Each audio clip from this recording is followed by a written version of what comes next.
our strategy of inclusive growth has sought to blunt the edge of such disparities. This is the third lesson I draw from looking at the big picture. Ladies and gentlemen, let me now examine the big picture with respect to national security and international affairs. The media, quite understandably, report on events as they occur. Any lapse on the part of security forces and the intelligence and law and order machinery comes in for understandable criticism.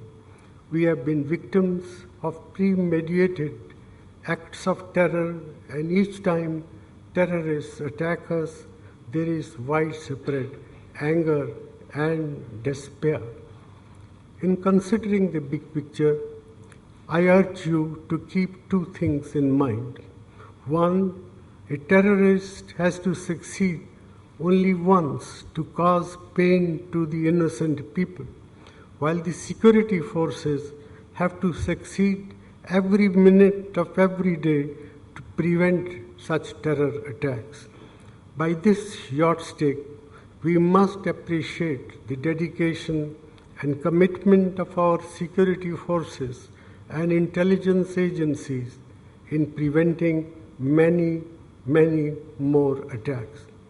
More importantly, I have always viewed the challenge of terrorism in India as one of preventing the ideologues of terrorism from creating divisions among the people of our great country and putting one Indian against another. The objective of a terror attack is not just to kill innocent people. It is not just to create fear, but in fact to cause hate. It is to use such killing to create mutual distrust between people of different faiths, creating communal tension, communal conflict, and communal divisions in India is the ultimate objective of terrorism.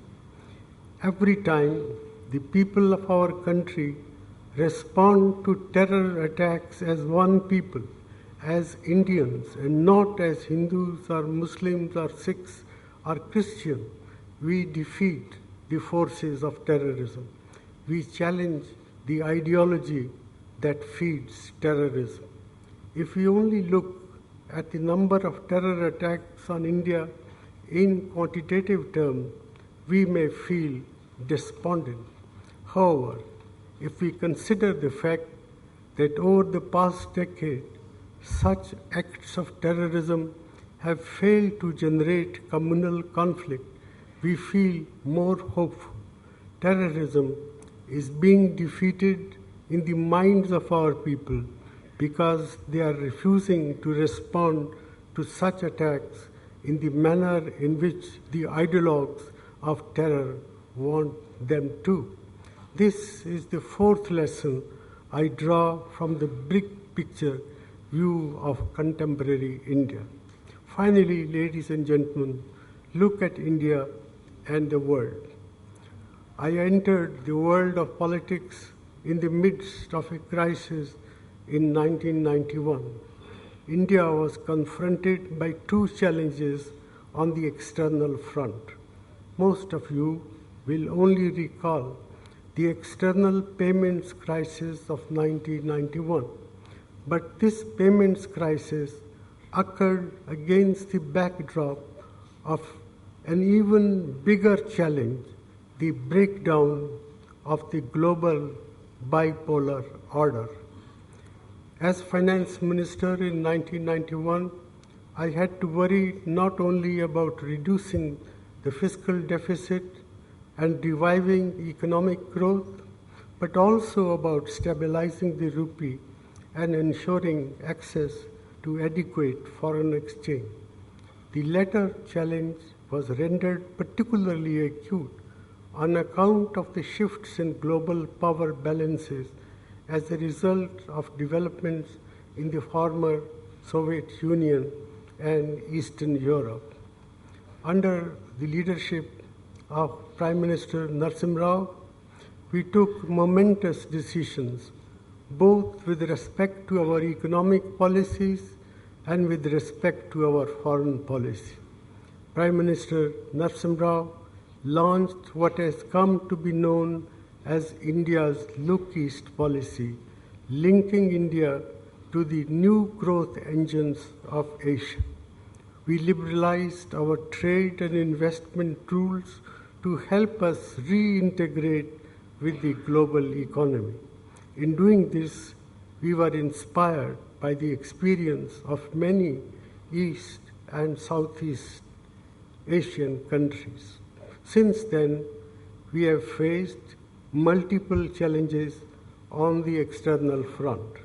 But whether it is dealing with sharp escalations in food and energy prices, or the Asian financial crisis in 1997-98, and the transatlantic financial crisis in 2008-9, or the rise of China as a global mega trader and changing power balances in the global and regional trading regimes, we have managed to protect India's core economic and foreign policy interests.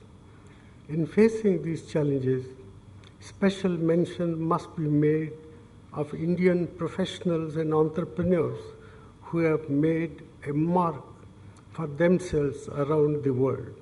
Brand India is slowly but surely coming to be recognized all over the world. Millions of Indian professionals, skilled workers, and entrepreneurs are today welcomed around the world.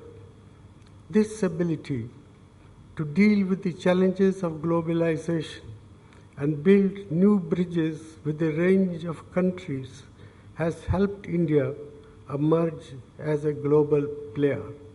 But in the past few months, Indian business leaders have been worried.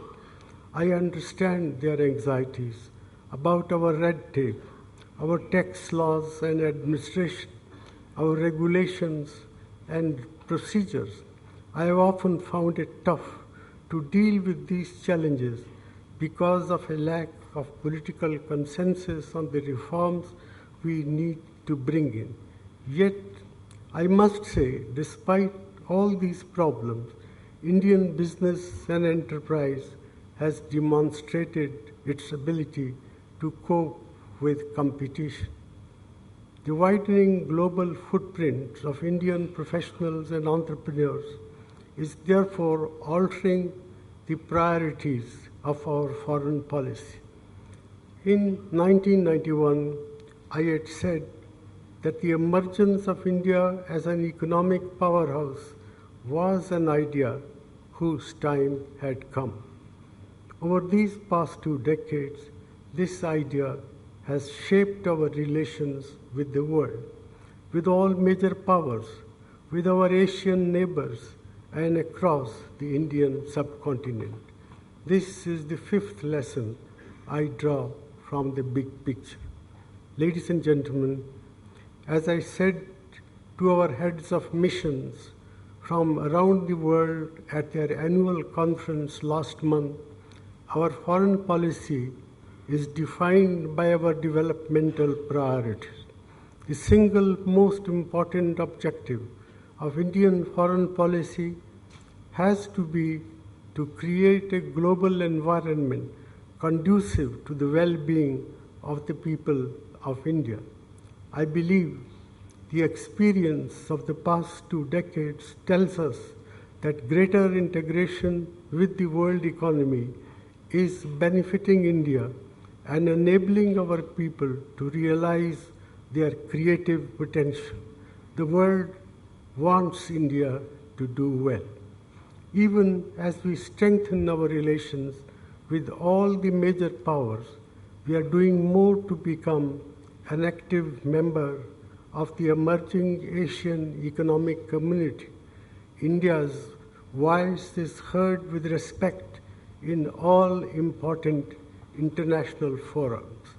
Ladies and gentlemen, even as you pay attention to the problems of the here and now, which is the duty of the media, as indeed of us in government, I urge you not to lose sight of the big picture.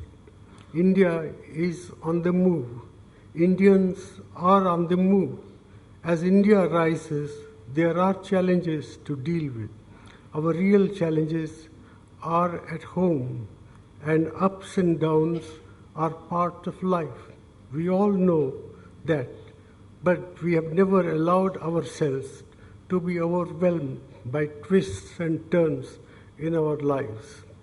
We have never allowed these challenges to weaken our faith in ourselves, in our democracy, in the principles that define our democracy, and in India's destiny. This unyielding spirit of the Indian people is what we must celebrate at all times. Governments come and governments go. We are all birds of passage, actors on different stages. But this great nation of ours is one of the oldest civilizations known to humanity and the birthplace of some of the world's greatest religions and wisest philosophies. This ancient land of ours has witnessed the flowering of the human spirit time again and again. India will continue to rise, and in doing so will help everyone rise. This is the big picture as I see it. For the short period we mortals occupy the places we do, let us strive to do our best for India, for the world, for humanity. I thank you.